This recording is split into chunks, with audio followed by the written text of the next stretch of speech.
Alrighty. I think everything's set up, and everybody should be hearing me through my new microphone.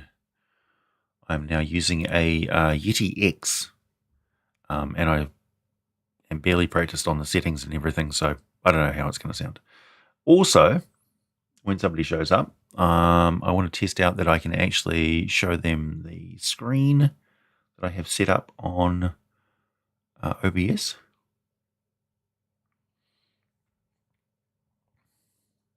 Hey, Sean. Hey, can you check this out for me? Can you see this? Does that look like a big image of text and stuff from an article? Or does it look like a blank space or something? Can anybody see that and still hear me? No, it looks dark to me. Damn. Okay. Okay. Then I'm just going to have to read the article to you. So I'm about to read an article on Canon, as in what is official D&D content, basically. Yeah, okay. That's all right.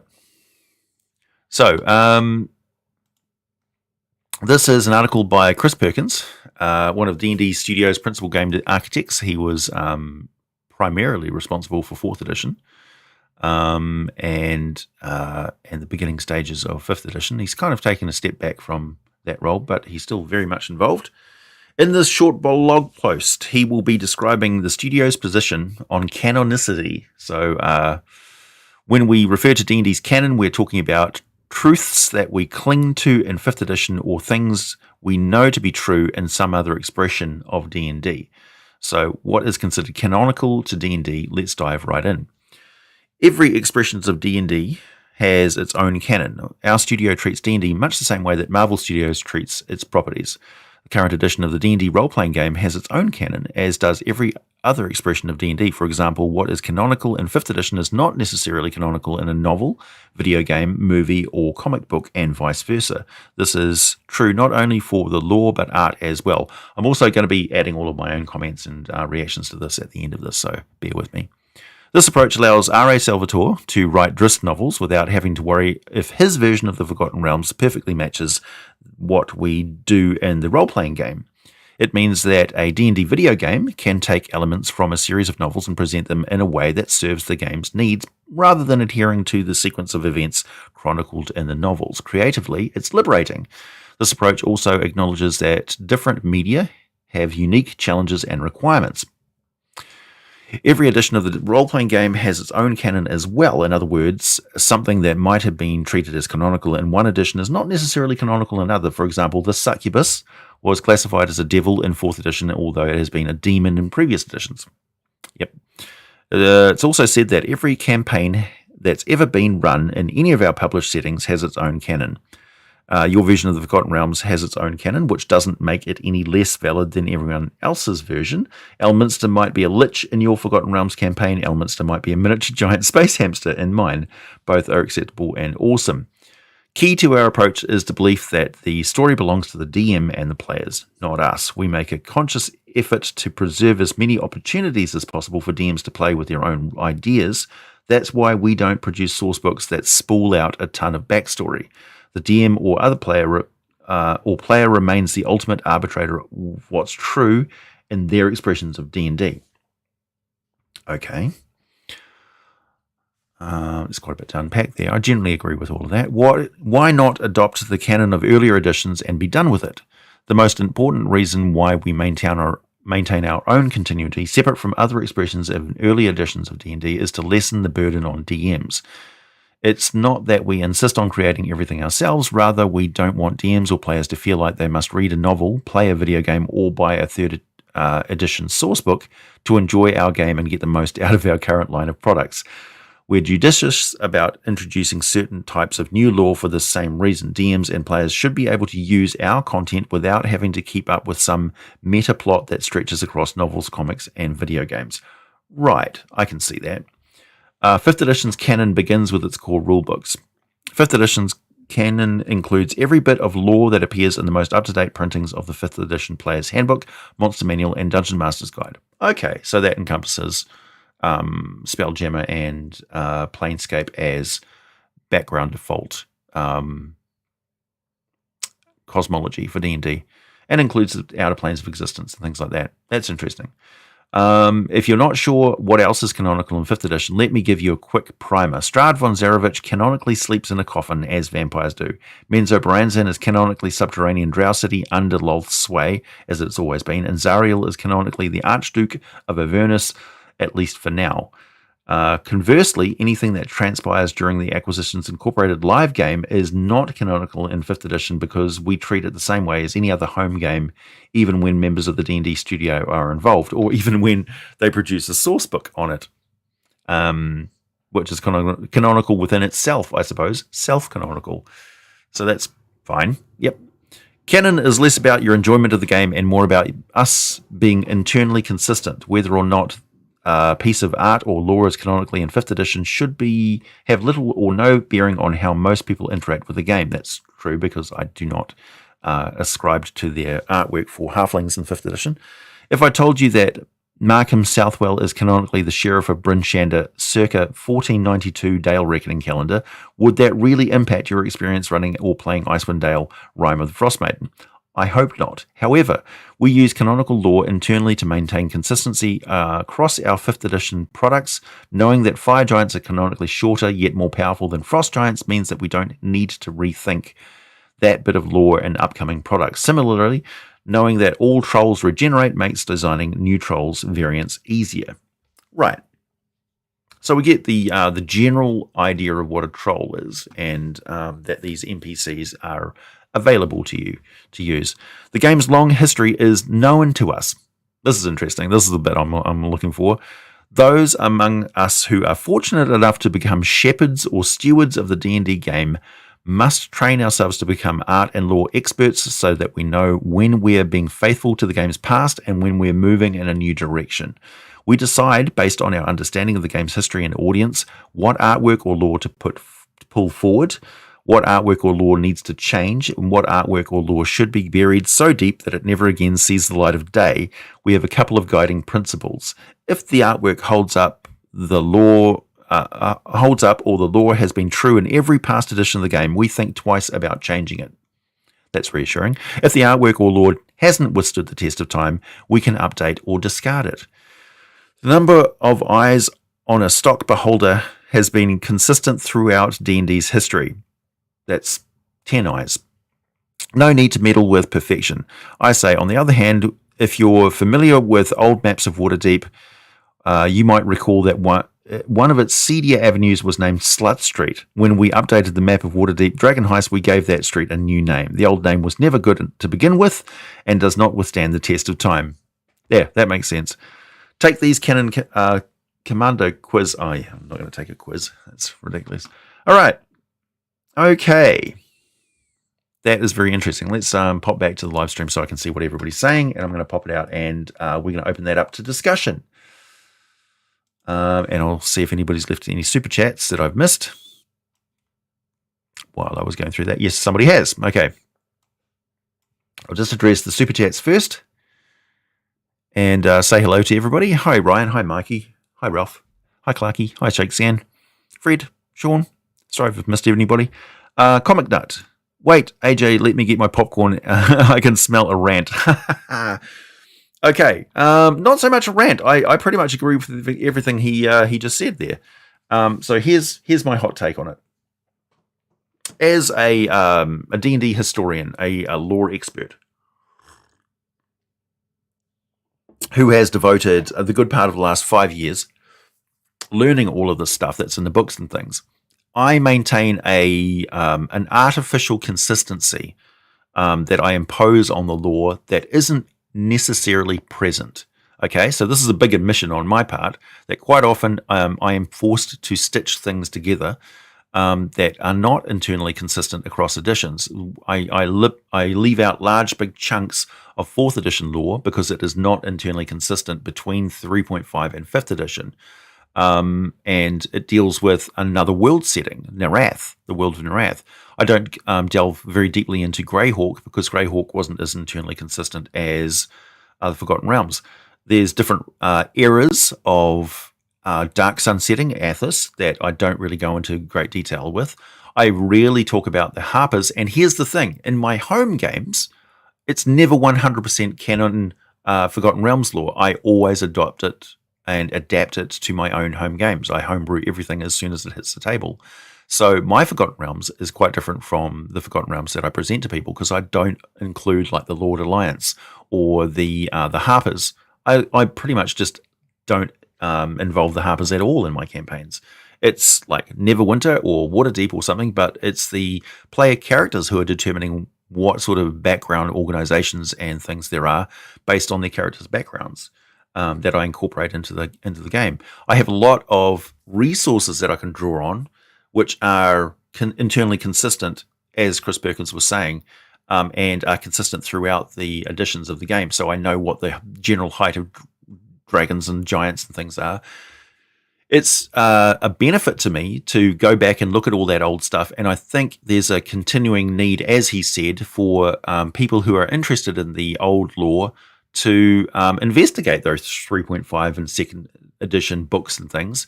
I have access to them, and I like to study them, and I like to condense that information and present it in a way that whoever is interested in it can educate themselves as if they've just been browsing through somebody's old book collection.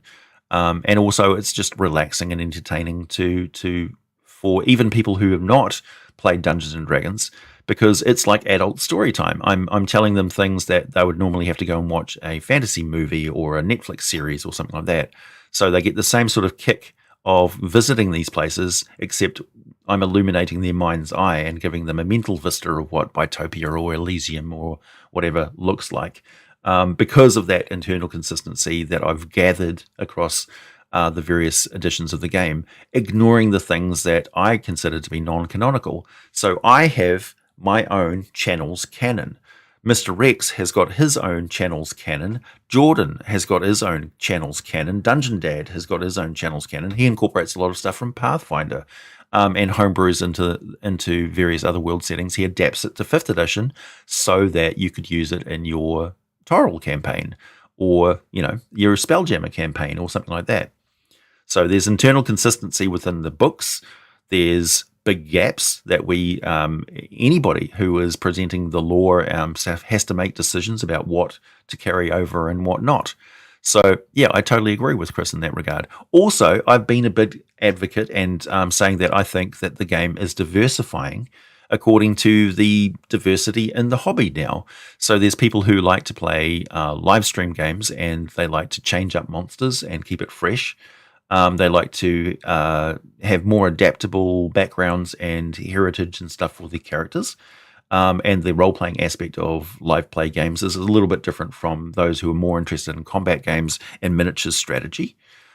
You can run a live stream game which is almost entirely combat and tactical based. In fact, we had a miniatures game for 3.5 edition and 4th edition. So there's different ways to play the game, and there's different audiences, there's different mediums.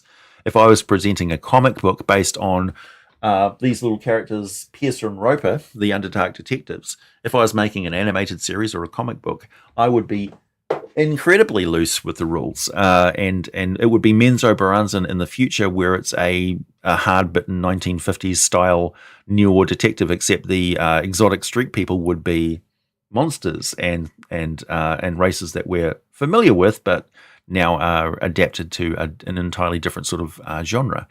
And that would be internally consistent within itself. I'd be drawing on the additional lore and stuff from old source books and things, but I'd change up everything completely. So yeah, thanks, Moonring. How does this affect Ixatar Chittle's canon, AJ?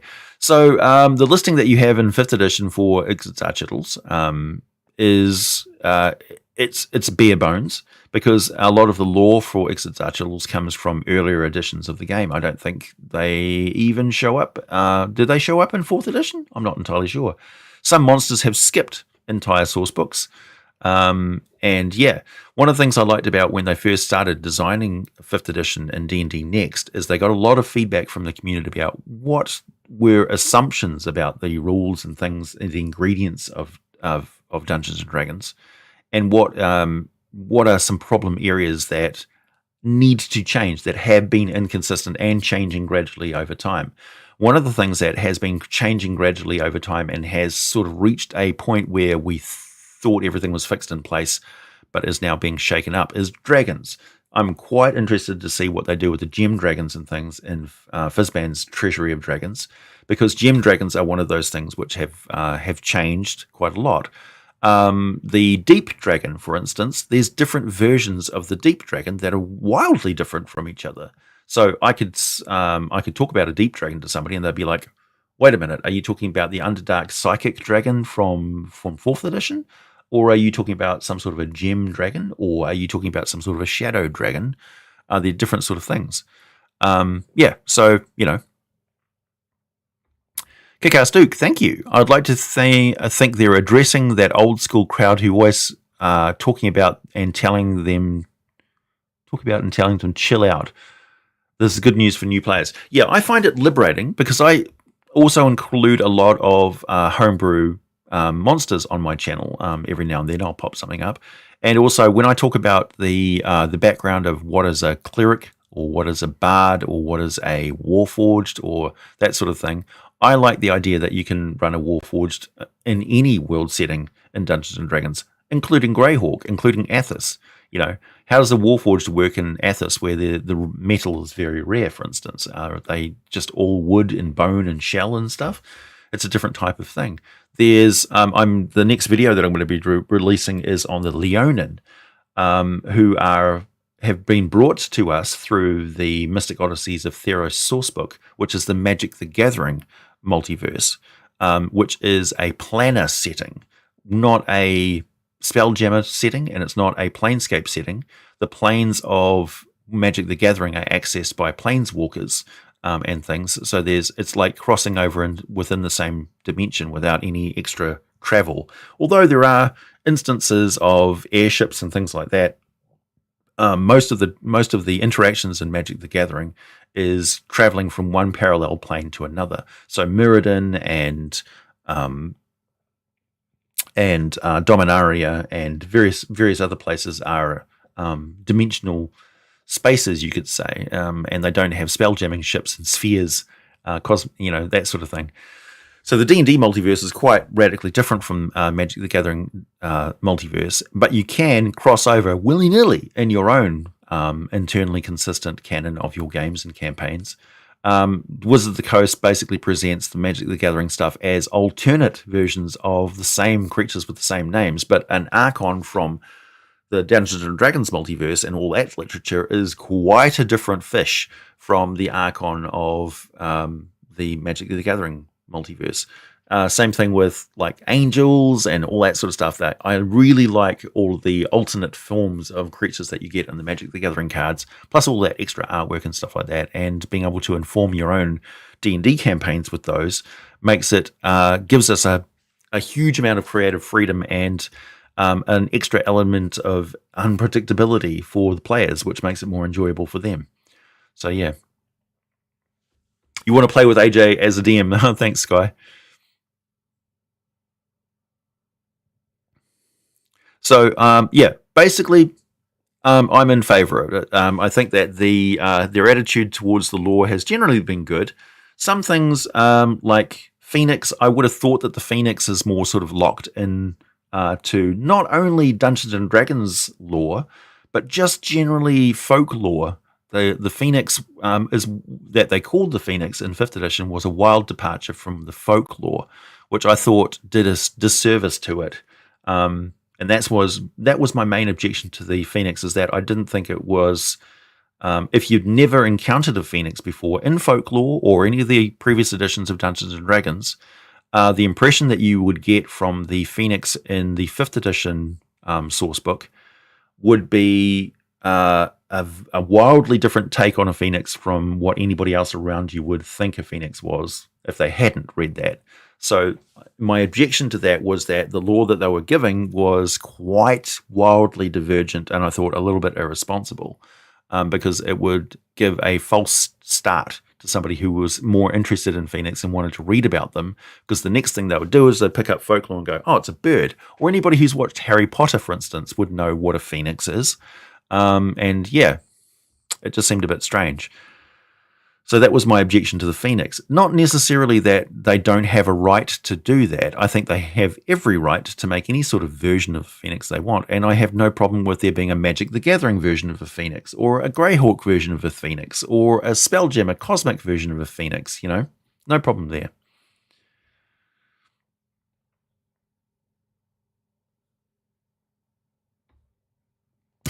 John, does liking pig-faced orc women over green cave woman orc women make me porcosexual? It actually raises a very interesting point there, John. And the idea that there's a lot of nuance to orcs and drow that are present in the lore and have been present from the very beginning. And it makes it a very relieving thing to bring this idea that canon is inconsistent across different editions to the argument, because you can say to the people who are portraying orcs and drow as a certain thing, a certain way, a very myopic, one-sided way, that they're actually a lot more complicated, and here's how. And it's okay that they haven't read that, and it's okay that they are not informed about the lore of the deeper lore of orcs and drow and things. And we can't blame them for comparing them to Tolkien and things, because that's the folklore and mythology origin of orcs as far as they know. And it's our opportunity to inform them politely and nicely what the actual lore of orcs and drow and stuff in Dungeons and Dragons, in these game worlds, in these stories that we've been using actually is, so that we can show that we're not doing it as in bad faith. We're not doing that as an allegory for something in the real world that we're portraying with bad intention. We're actually true to the lore and the way that they were internally given to us through this literature and stuff. So there's a consistency to the orcs and the drow, and there's also deeper lore, which it's my responsibility to bring that to the table to show people that they can educate themselves using this stuff, which is freely available to them. I'm not slamming the gate, and I'm opening it wide open and allowing everybody to step in and giving them a more accessible access to this these books, which were printed 20 years ago. You know, because not everybody's got access to the Fiend folio. How's the weather in New Zealand? It's okay at the moment. It's a bit rainy. You could use the Magic the Gathering cards as a stand-in for miniatures. That's absolutely true. Vecna, the Undying King, thank you very much. Given the false start you've stated about the Phoenix here, what is your take on angels? Angels are another thing which are very internally inconsistent across the different editions. The angels of 4th edition were very different from angels in the earlier editions. Angels in Magic the Gathering are also very different. And the angels in the Kingdoms and Warfare and where is it? Strongholds and Followers. The angels in here are actually closer to the biblical origin of angels, and they have a wildly divergent sort of, like, they look non-humanoid. And if you look at like the orcs in this book, the artwork and stuff is not internally consistent with core Dungeons and Dragons either. Their skin looks more blue-grey. They have enormous tusks. Their noses are flat, and almost like they're almost like a Star Wars race than the traditional orcs. This one's got like spiky horned growth on his eyebrows that are piercings that he's put through his skin, and his skin's more like a hide. So if that's your orc with glowing red eyes and stuff, that's an Orc. It's quite different from the grey orcs of Thay, or the mountain orcs with their sort of the artwork that now we would say is more consistent with the cover art from R.A. Salvatore's books. Let's have a look here. See if I can find some orcs for you. That's a good example. Marilyn's there.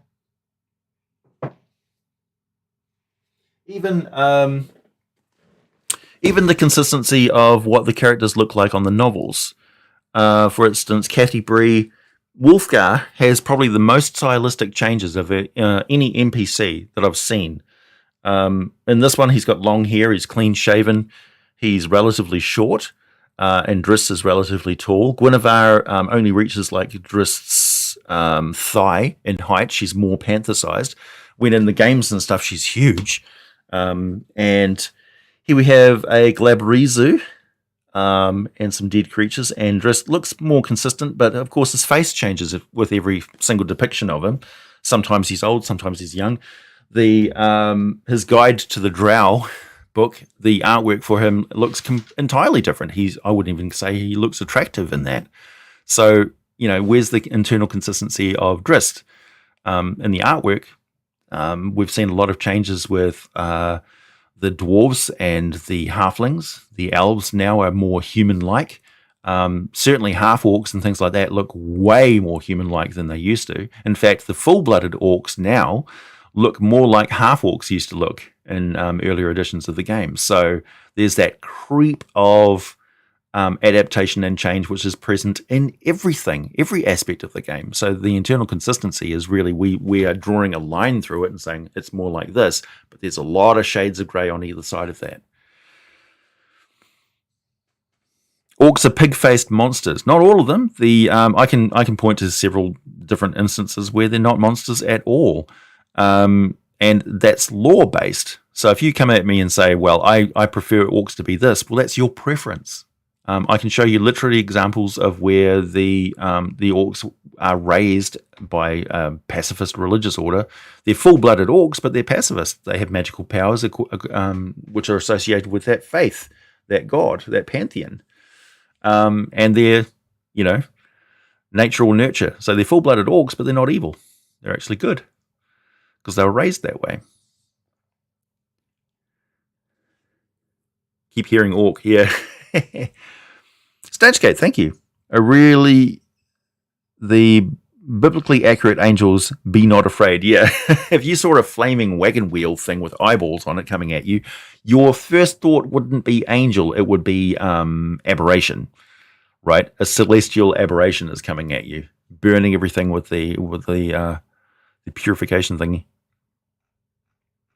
Have I missed any big comments here?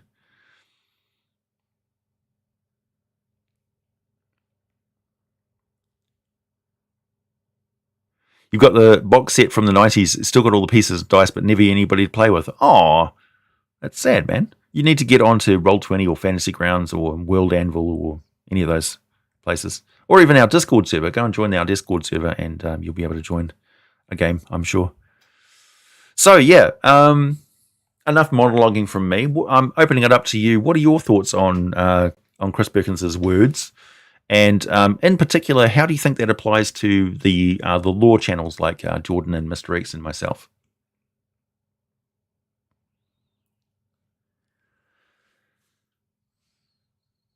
Hey, Moonhurst.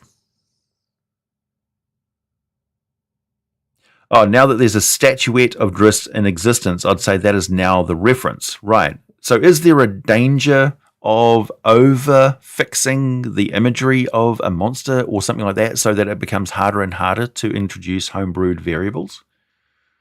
Because you're going to have some people who say, well, that's not Driss, that's Driss. This is my Driss. It's like people who are watchers of Doctor Who, the Whovians, and they say, this is my Doctor, or I don't like Jodie Whittaker, I don't think there should be a female Doctor Who, or, that sort of thing.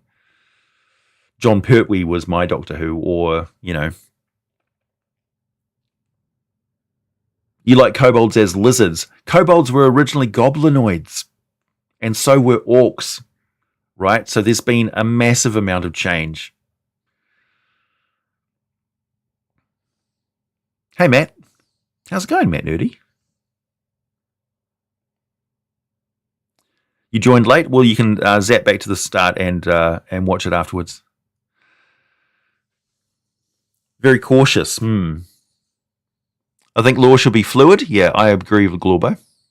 I don't think it should be or shouldn't be. I think it is fluid and always has been. Anybody who thinks that lore is fixed are probably getting the wrong impression.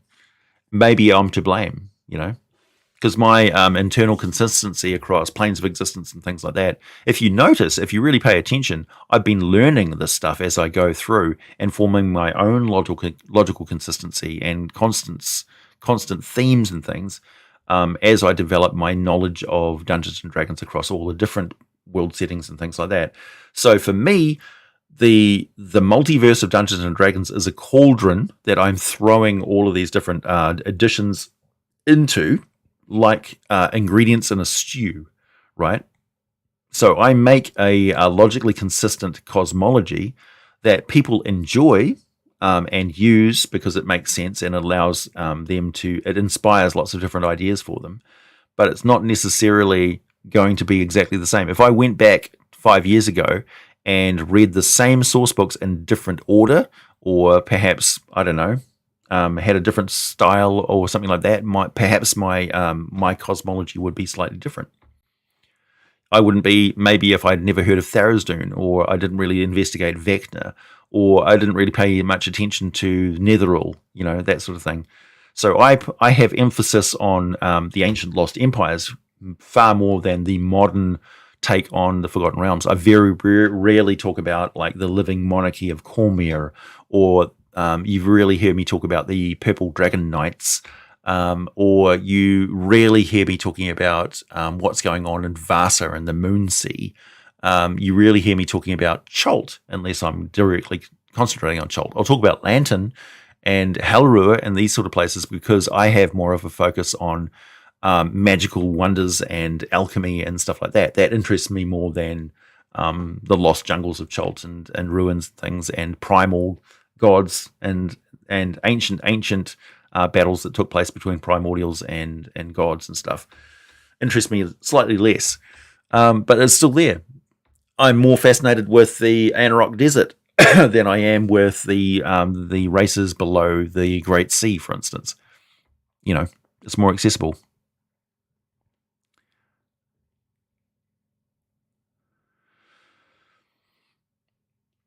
I've been playing the Magic the Gathering cards for Forgotten Realms, and I find it's really interesting because introducing the idea that they certain NPCs from our canon from Dungeons and Dragons are planeswalkers. Like, for instance, Mordenkainen. We know that Mordenkainen is a planeswalker. We know that Elminster is a planeswalker. Does that mean that all Arc Wizards have the capability to travel between different planes of existence and possibly even travel over to the Magic the Gathering multiverse? What is the Magic the Gathering multiverse if not the other side of another aspect of the Far Realm? So in between here and there is the Far Realm. There is a void occupied by the Eldrazi, and then you get to the Magic the Gathering multiverse. So you pass through a nightmare realm of nothing where something exists and it's not nice. Is it the nightmares of gods that drift between the planes of existence? We don't know. Hey, Drenith. Your lore equals good home cooking. Intentionally vague lore equals mystery meat. Right, yeah. Sometimes you get the bare bones basics. So a lore entry from the 5th edition Monster Manual it's a stat block. It's a basic description of the monster, but there's not a lot of depth to it. So it's an OXO cube of stock, right? It's not ideal. You don't want to run everything without adding a little bit of backstory. The intention is you can either add existing lore and your choice of the existing lore, because it's quite often inconsistent. Like, for instance, how similar are your beholders to each other that you present in your campaigns? Are they wildly different for each beholder that the players encounter? Do you have ones that shoot different eye beams and stuff, or have you used the same stat block for beholders the entire time and you've never changed up the eye rays because that's just convenient?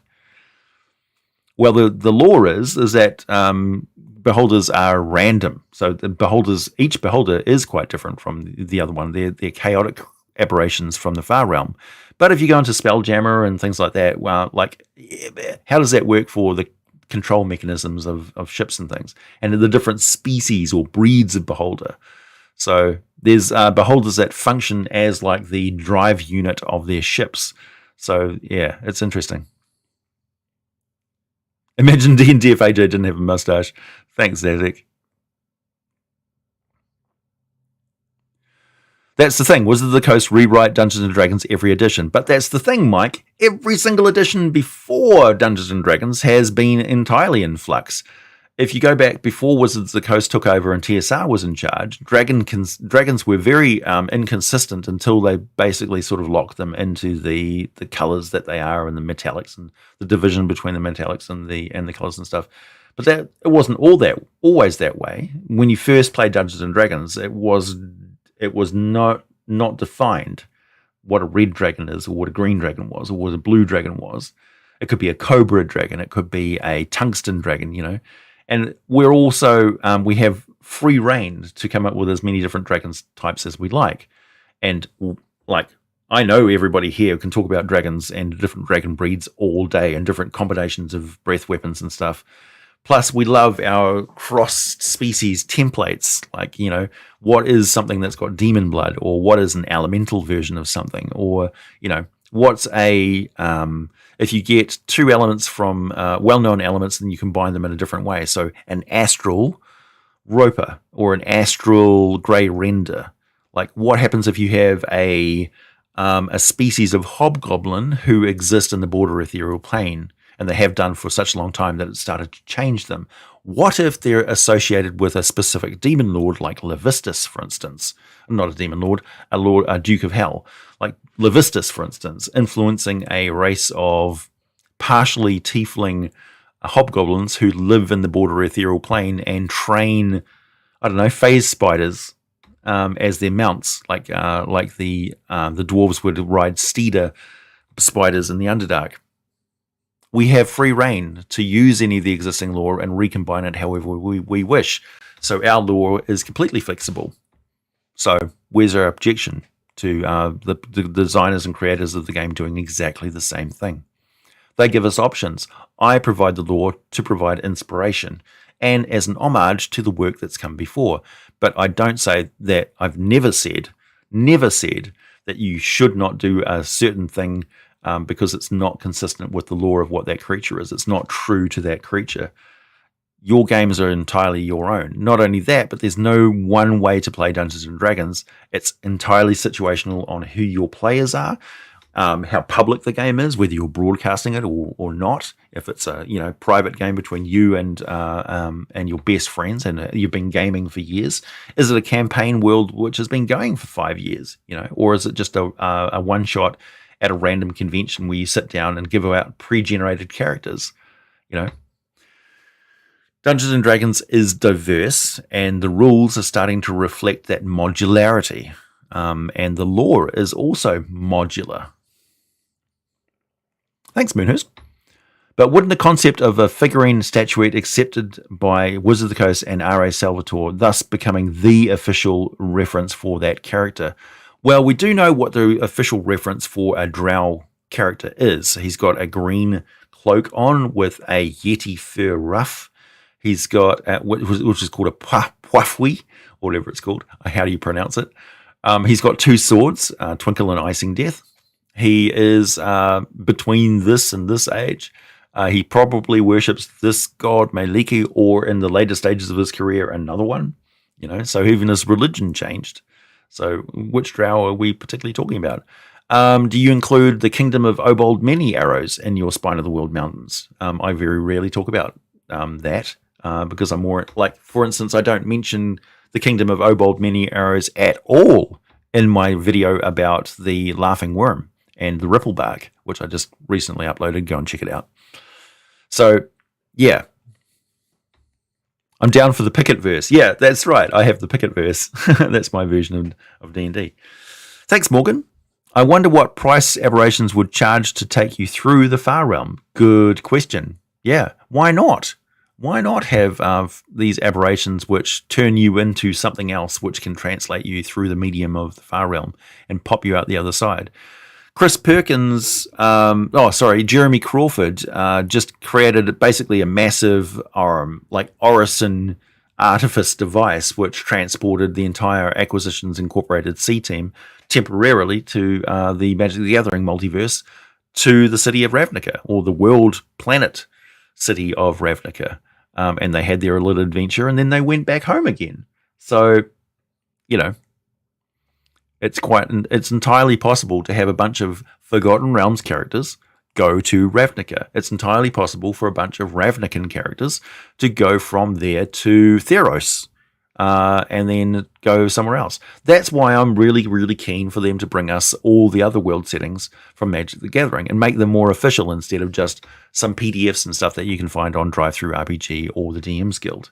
So I want, all these different world settings to be hardcover books and stuff that I can pour through, or mainly just, electronic resources, templates and storylines and things which I can just pick and choose from, like a salad bar, a buffet of lore that I can combine in any way that I wish, an all-you-can-eat feast of resources and inspiration. That is Dungeons & Dragons to me in a nutshell, and it always has been. So that's what I would like to present to everybody else. I'm just filling the salad bowls and topping up the croutons with tasty little nuggets of lore that you can take or leave. Hopefully they're healthy. I don't want to give anybody a lore heart attack. Thanks, Cacao Duke. Just had a thought, accept D&D lore the same way as the Bible, a collection of books from different times and authors.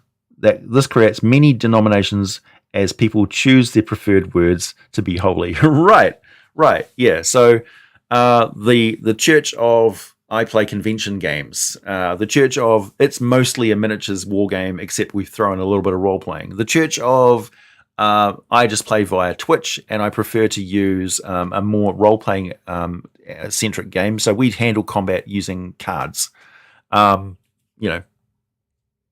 We play knuckle bones to determine what the battle is because we don't have enough time, and we can't roll dice because we're playing D&D on a bus ride between Cincinnati and Toledo. I once played Magic the Gathering without any cards because I was so familiar with the game, and my friend Wes was so familiar with the game. We were just playing off our knowledge of different cards at the time. If the card was legit and we could remember what it did, then it was valid for the game of mental Magic the Gathering we were playing. We were actually saying tap 2 lands, tap. Yeah. That's an entirely different way of playing Magic the Gathering and just doesn't even use the cards. It's crazy. It's based on the cards. So, yeah. Ooh. That popped forward a bit. A few more super chats popped up. Thanks, Damien. Warlock with an Eldrazi as their patron slowly drain elemental energies from the world around you. Yeah. So it's how would you adapt that? It's an Eldritch pact of what? Chain? Warlock, maybe? How would you handle it with the existing stuff? Blue cheese, please.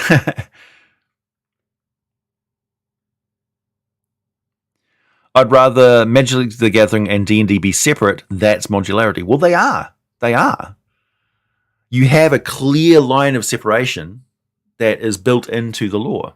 It's not set in stone, though, that they cannot interact. It's just there is a clear division between two multiverses that you can say there is no interaction, as far as I'm concerned, in this campaign. And everybody's like, okay, that's the consistent lore of your campaign. It's backed up in the literature. It's backed up in the general understanding of how it works between the two.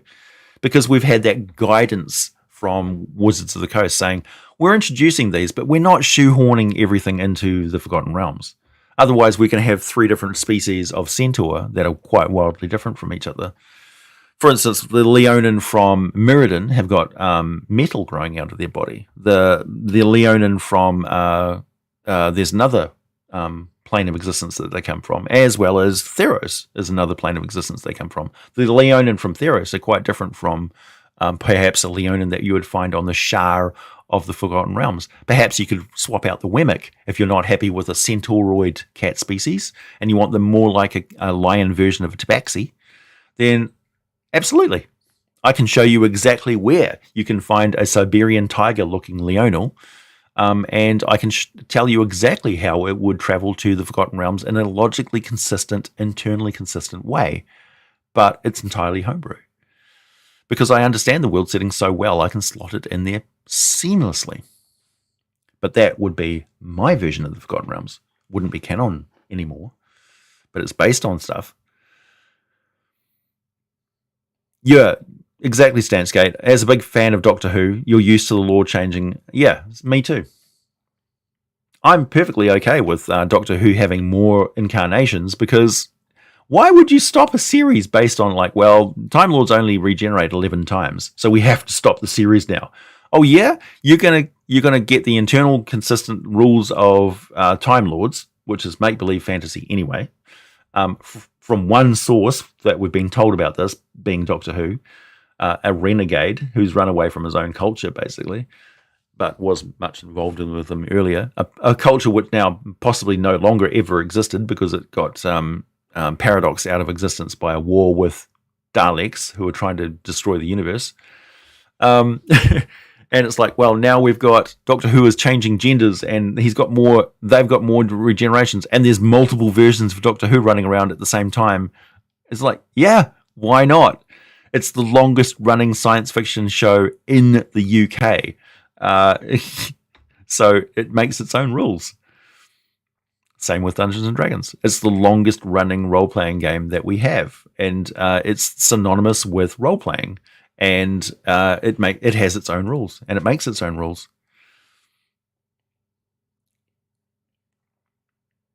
Hey, Sakib, I'm well, thank you. Thanks, Comic Nut. So D&D essentially takes the Lovecraft approach, where he didn't care as long as his formula was there. Am I in the ballpark? Yeah, exactly. The consistency, the logical consistency, like all the relationships between these eldritch horrors that H.P. Lovecraft talked about, were latter additions by later writers and enthusiasts who made a cosmology of H.P. Lovecraft's eldritch horror. That internal consistency was not there when H.P. Lovecraft was writing those stories. They're sort of based off each other, and they have their own consistent logic because they all come from the same source, his mind. But there's later additions to H.P. Lovecraft, that are forged connections between the lore, which we now consider to be canonical, but was never originally part of the creator of that franchise's vision of what they were. He didn't see the connection between the two.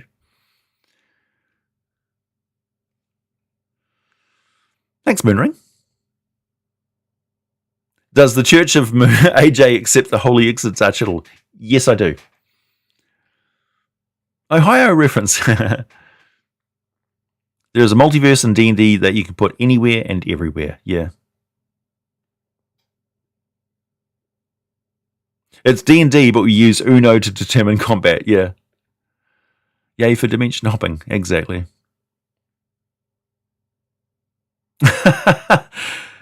Well, I hope you enjoyed your dinner, Robert, and you've got something to look forward to after this is over. You can go back and watch the start while you're digesting your dessert. Hey, Checksan, thank you. Hey, Tom.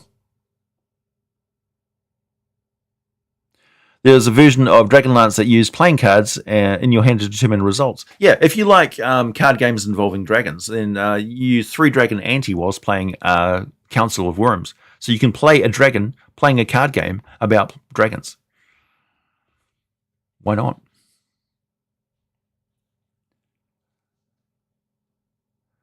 I wish Wizards of the Coast would hurry up with Spelljammer. Well, that's basically what they're saying, is that in the core books of Dungeons and Dragons, we've got Spelljammer references, right? Yeah. I'm not going to go fishing through it now, but you can find Spelljammer references in the core book of D&D. Hey, Rational Redneck. Finally caught a stream. Question: do evil gods have angels? If not, why not? Therein lies another thing. In 4th edition, they actually addressed this quite a lot, that angels were essentially a neutral force, so a species in and of themselves. In earlier editions, it's more like the angels were manifestations of that plane of existence. They were the form that petitioners would take as they were achieving fulfillment and unison with their God.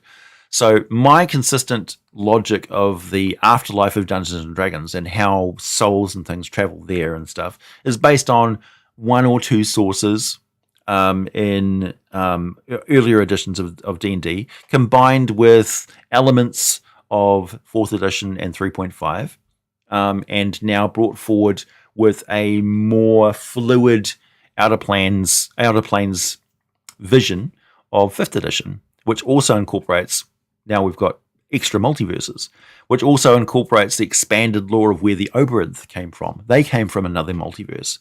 So we need a bigger term for multiverse, right? So there's the universe of Dungeons and Dragons, there's the universe of Magic the Gathering, there's the universe of the Oberith, which we never investigate because it's just assumed to be destroyed. There's demi-planes of different gods within planes of existence. So Elysium is actually compartmentalized into all sorts of different domains of gods that live there and dwell there. You know,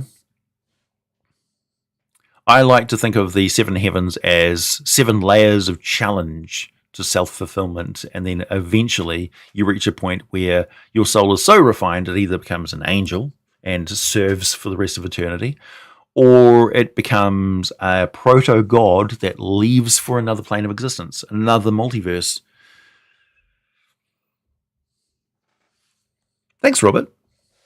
AJ, been wondering about this. I've been wondering about this. Before Vecna became the guardian of forbidden knowledge, what did the gods do to cover up any leaks in information? So Vecna was sort of, when he was alive, he and his mother were students of one of the primal serpents of magic. And I think this is what we're going to be seeing in Fizban's Treasury of Dragons, is talking about dragons at the beginning of time, and the world serpents and stuff. This is consistent with a lot of folklore, and it's consistent within Dungeons & Dragons folklore itself. And that's the other thing that I also address when I particularly, and I keep referencing back to the Darrow video, when I'm talking about a very deep and fundamental question in Dungeons & Dragons, a deep assumption in Dungeons & Dragons, that the religion of certain races, dwarves, Darrow, kobolds, that sort of thing, are not fact. They're not evolutionary fact. So when the dwarves say that Moradin forged them on an anvil, did it actually happen? Because shit like that can happen in Dungeons & Dragons. It's a magical place. Or is that just their religion that they're attesting is true with no actual basis in truth whatsoever? It's just mythology. The Darrow, for instance, firmly believe that they were created by a different vision of what the pantheon would of the gnomes and dwarves and stuff are. So dwarves are pissed off because they're essentially, the Darrow are heretics as far as they're concerned. They're preaching a non-truth and madness. And the Darrow do not realize that they're a result of experimentation from another plane of existence. Or are they? If you don't incorporate Greyhawk or Eberron in your campaign worlds, then, like, if you completely ignore Eberron, which you have every right to, the origin story of Darrow and stuff is quite different from what I present as canonical truth for my world building.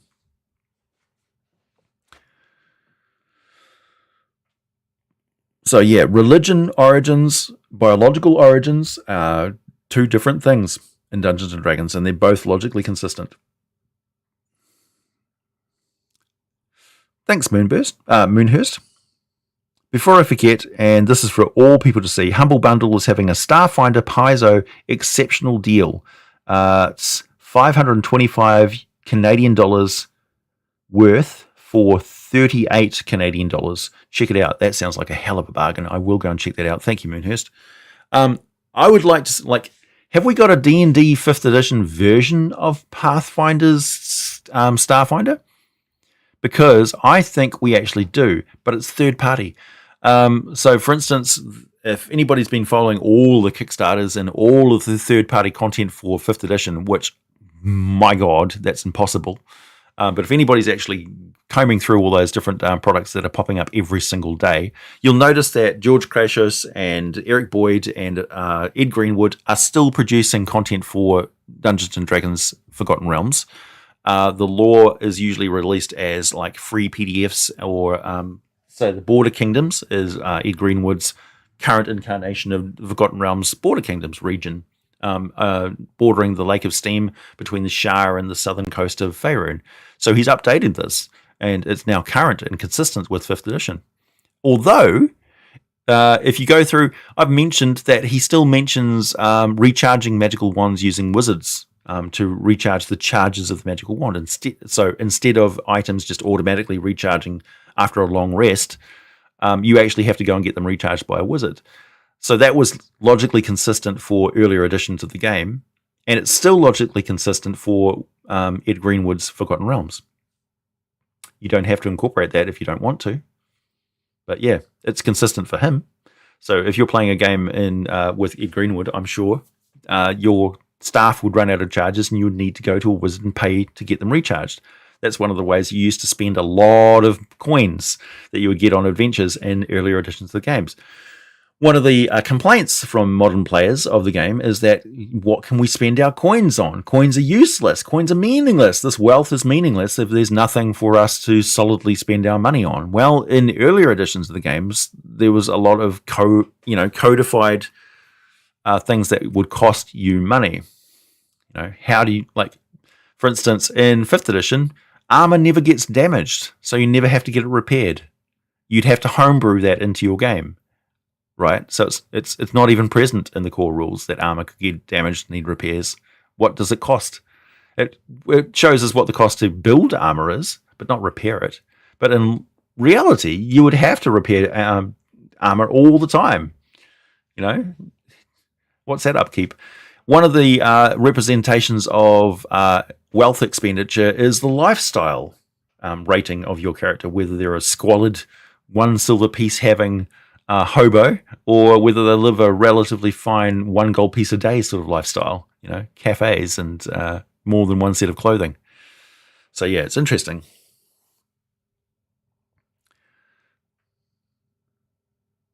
Rational Redneck. Oh, thank you for the Tressum Vicky. Oh, you're welcome. I quite enjoyed that Tressum video. We're going to be seeing more Tressums soon. Cryptic.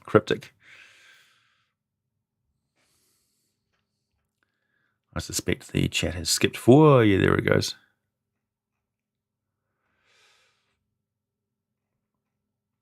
Rinring, thank you. A tip for helping spread the holy exegetical faith. Thanks, Tom Birmingham. So, the reason why the stream is a day earlier is because I'm going to be away tomorrow and the next day, and probably the next day, because I'm going to a family event halfway down most of the way down the North Island from where I am now in New Zealand, because we're celebrating me being a member of the founding families of that farm, that's that town called Levin. So my ancestors founded the township of Levin, and we're going to be unveiling a plaque and a walk of fame on the footpath, which talks about founding families and stuff, some sites where old homesteads were, and all the towns with the family names and things. So it's going to be fun. The Perkins article is 100% correct and proper and a no-brainer. Yeah.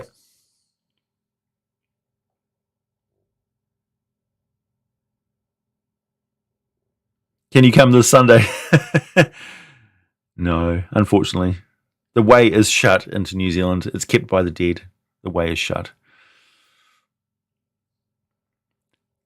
I'm a lazy DM and I don't like tedious maths. Exactly, Mike. Yeah, I avoid maths in Dungeons & Dragons quite a lot as well. Hey, Juju Bear.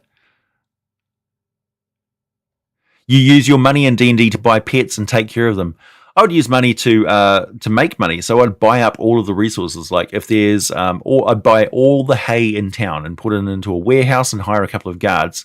And when everybody's like run out of hay, I'd start to charge premium prices for it, drive up the price of hay, and make a killing.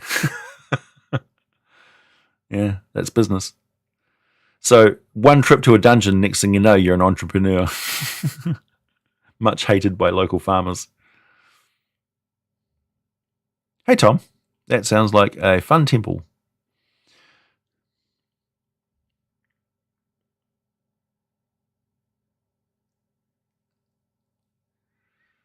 Hey, Mr. L.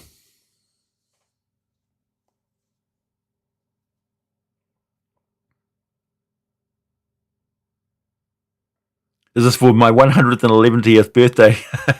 Nope. Not that old. Still only 48. Halfway through my lifespan, if I'm lucky.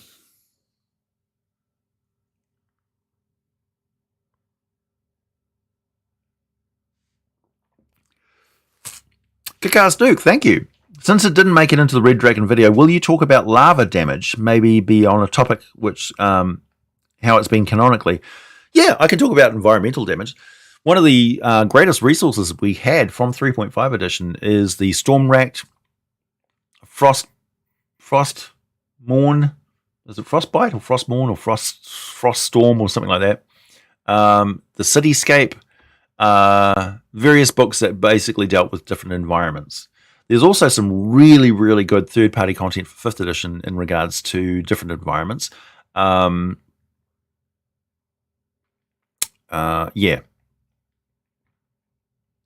In fact, I'm quite in favor. If anybody on the Discord server wants to create a board where we basically just share third-party content titles and links to them, and a basic little synopsis of what you've found useful in those articles and third-party content, like our own little review section where we find some of the best third-party content, because I trust you guys. I mean, you know, a lot of you are very active players of the game, and know your stuff. So I trust your reviews quite a lot. Only 48. Yeah, I'm young. I'm young for a wizard. I'm young for a sage, too.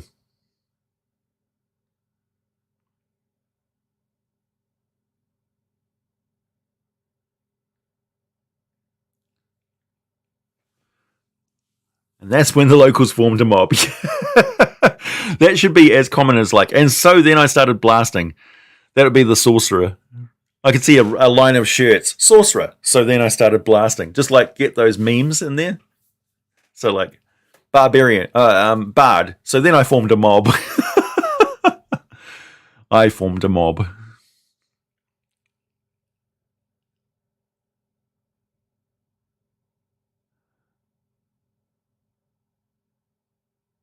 You think the article spent a lot of time not saying much of note, to be honest. Yeah. He's basically just it was a mission statement. It was a this is where we're coming from. We hear you. We understand your concerns, but this has always been the way it is. And it's like, yeah, we know that we know that the information from Neverwinter Nights is different from the D&D comic or a D&D game. We know that some of the lore in Dark Alliance is going to be very, very focused on, you know, the Rigid Barbarians and things, but there's a lot of stuff that we don't know about the far north, and the Rigid Glacier and beyond in you know, Dungeons and Dragons. So there's a lot of room to invent new stuff. That's what R.A. Salvatore basically was doing. He was inventing new stuff for the northern region of Faerun. They basically said, here's an area that we haven't really talked about, Icewind Dale. Have at it. That's your playground. That's your sandpit. Make your own internally logical, consistent lore for that region. It doesn't necessarily have to match up with D&D rule books. So, for instance, Guinevere is essentially a figurine of wondrous power, and yet Guinevere can do quite remarkably different things to a figurine of wondrous power as it's presented in the rules across all the different books of D&D. For instance, spoiler alert, if you're reading all the R.A. Salvatore books, you can tune back in about 30 seconds. Okay, spoiler alert. Spoiler alert. Okay, here we go. Regis, the halfling companion of the Companions of the Hall, was trapped in Crystal Tirith, which is the tower, one of the towers that is built by the Cren Shinabon crystal artifact. Something contains the souls of the 7 liches which created it. Those liches were from a different multiverse. They weren't from the D&D multiverse, or they weren't from the world of Tyrell. They were from somewhere else. Maybe the Magic the Gathering multiverse. We don't know. Kryn Shinabon is a very powerful artifact. The tower itself was falling apart. They had covered up the crystal, and it had stopped redirecting solar power and light to create heat beams, death rays, and it was falling apart. It was collapsing. Guinevere then retreated to the astral plane as a figurine of wondrous power. When they disappear, that's basically where they're going to. Originally, it would just be like the energy came from the astral plane or something like that. But R.A. Salvatore developed that to the point where Regis grabbed hold of Guinevere and she transported him to a transitive plane of existence and then back again somewhere else. So he used a figurine of wondrous power to essentially misty step the fuck out of there. And I was reading that going, whoa, that is way different from what figurines of wondrous power can do in Dungeons & Dragons. But Guinevere, and that by implication all figurines of wondrous power, are unique, not built by rote formula, magical items that are similar to each other, but one figurine of wondrous power may be different from another. It may incorporate slightly different things. It was made by a wizard who studied different types of magic and stuff. They weren't all created from the same source. So it just basically confirms that you are free to create all sorts of different kinds of figurines of wondrous power, because R.A. Salvatore did. Okay. Back to our regular content. I think that was a bit longer than 30 seconds, but whatever.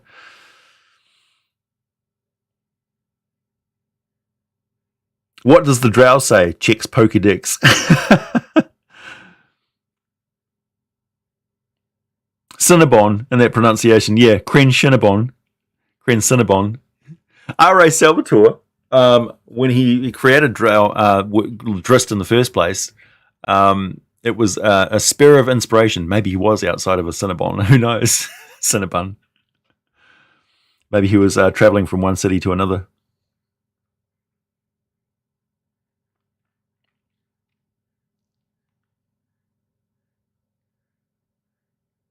Yeah.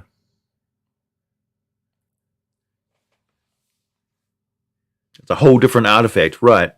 Is it an artifact level figurine of wondrous power? Because they certainly do, alter the power level of the different figurines is quite remarkably different from each other.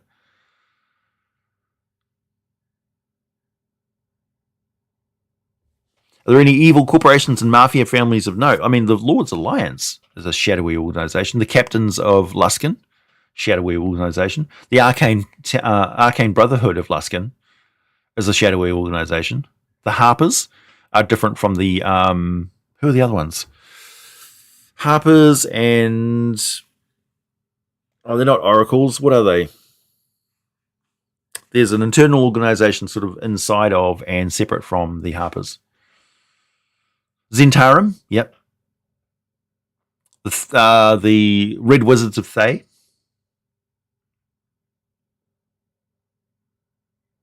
There's the Soft Claws, the Emerald Enclave. Xantharum, yep. Xanathar's Guild, yep. Jarlax and Bragon Diath is another organization. All of the religions are organizations.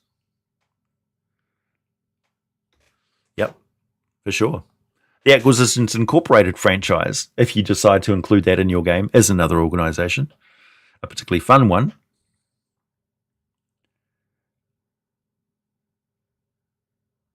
Harpers seem to be run by chaotic or devious leadership. They're kind of chaotic, really.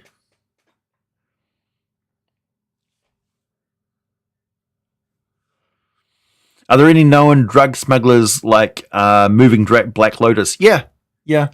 The Pirate Isles, the Sea of Fallen Stars, is an absolute trading mecca of contraband and slavery too. Cult of the Dragon, yep. Order of the Gauntlet, Crimson Fists of Neverwinter, the Crimson Fists of Arm, the Flaming Fists of Arm is another mercenary organization.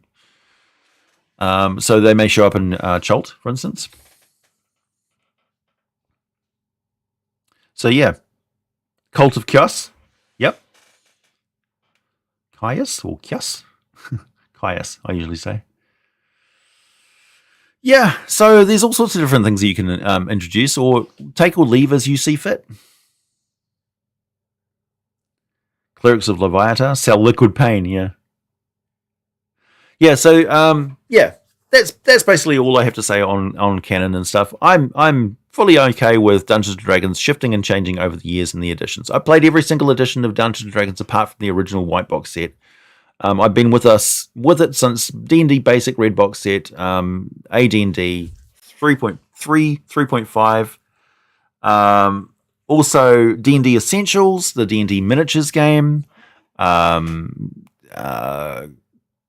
board game, Shardlon. Let's see, what else?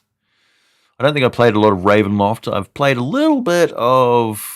I've had mainly different races, like the Thrycreen from Dark Sun have been prevalent in a lot of different campaigns, but I've never actually used them in the proper world setting. So I haven't played a lot of that.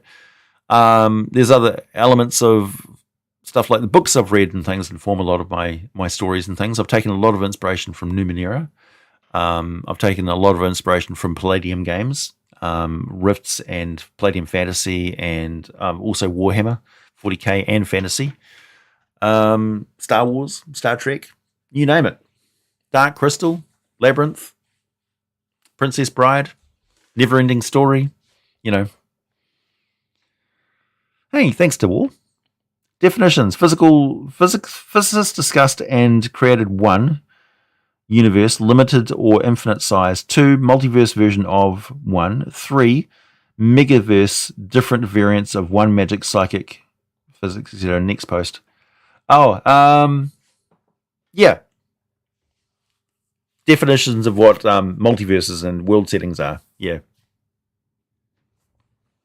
For sure. All right, everybody. That has been a very good live stream. And I'm sorry I didn't get to everybody's comments. AJ, raspy voice. I was there, Gandalf, long ago. Yeah. But my longevity playing the game is not a badge of honor. It doesn't place me above anybody else. I've had players who are new to the game who have spun my head on my shoulders with their creativity and inspiration. So the length of time that you've been playing the game is no measure of your worth as a player or a dungeon master. I would say I'm more interested in how many books and movies you've read and how much of that you can hold into your mind and how much of that you want to twist in your own particular way and present as a new plot or something like that, because I want to join you in the things that you're passionate about in your fantasy games. I don't want to have you trot out a tired old bit of lore just because you think it has to be in the game. Yeah, I want you to pick and choose and follow your passions, and that's a better game experience for me anyway. I'll take passion over lore any day. Thanks, Comic Nut. Last super chat, but what paint do you use for your miniatures? Oh, I use Army Painter. Yeah, I get the Mega Paint sets from Army Painter. I've got a video doing an unboxing of a Mega Paint set on my channel if you want to go back and find it. It's quite a while ago, but just goes to show all the different brushes and things. Army Painter, I like them because they've got all the stuff that I need in one place. I don't want to have to collect all these different Citadel miniature pots one at a time and buy each individual different brush. I like to just buy a set of things. It's like, I've got all the colors that I need. I've got all the paints that I need. I've got all the brushes and stuff that I need. Thanks to Wall. 4, a superverse includes multiverses based on universes not following basic 4 dimensions. And 5, a gigaverse, including multiverses which, from understanding of physics, should not exist but do. Yeah, you're going to run into, if you can't use megaverse because I think it's copyrighted by Palladium Books, but you certainly can use gigaverse, because it's a gig-based multiverse. It's gig based because your gig is your campaign, right, that you're running. So let's form a campaign, a group, organization, exercise with an objective called a gig. And it takes place in the Gigaverse. I like it. I'm going to use that from now on. So, do you have Papa Nurgle in your game? Do you have the God Emperor of Mankind's psychic beacon shining out just like the signal that attracted Tharizdun to the Oberth? Is it possible for your warlock to travel to the Warhammer 40k universe and fight some space marines? Do you like the idea of spaceships crash landing on your fantasy world? Is Dendar the Night Serpent actually a subway tunnel to New York circa 1980? Who knows? Who knows? Is the D&D multiverse actually inside a marble being played with by aliens in a locker in your Magic the Gathering Men in Black crossover Gigaverse?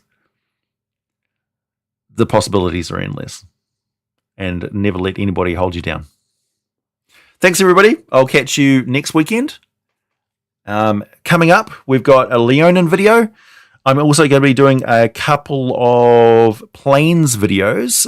Elysium and Mechanus are coming up. Also, a Spelljammer race called, an insectoid race from Spelljammer called the Zixchill. And I'm going to be doing a little-known humanoid race that goes under everybody's radar called the Pesh from the Underdark of Faerun. Also, the Perils of the Astral Sea, psychic projections of well-known creatures and what they get up to in the astral plane and what it's like to encounter them. And also Spelljammer ships. I'm going to be bringing you a big load of Spelljammer ships to just give you a broad overview of all the different types of Spelljammer ships that are available and possibly give you some ways to very easily give them 5th edition stats if you want to include them in your 5th edition games. And that is it from me, everybody. Catch you later. Thanks for all the super chats. Thanks for your company. Thanks for bearing with me as I talk about this. I might actually condense this into a little video. And yeah, stay classy, everyone, and I'll chat with you on Discord. Bye.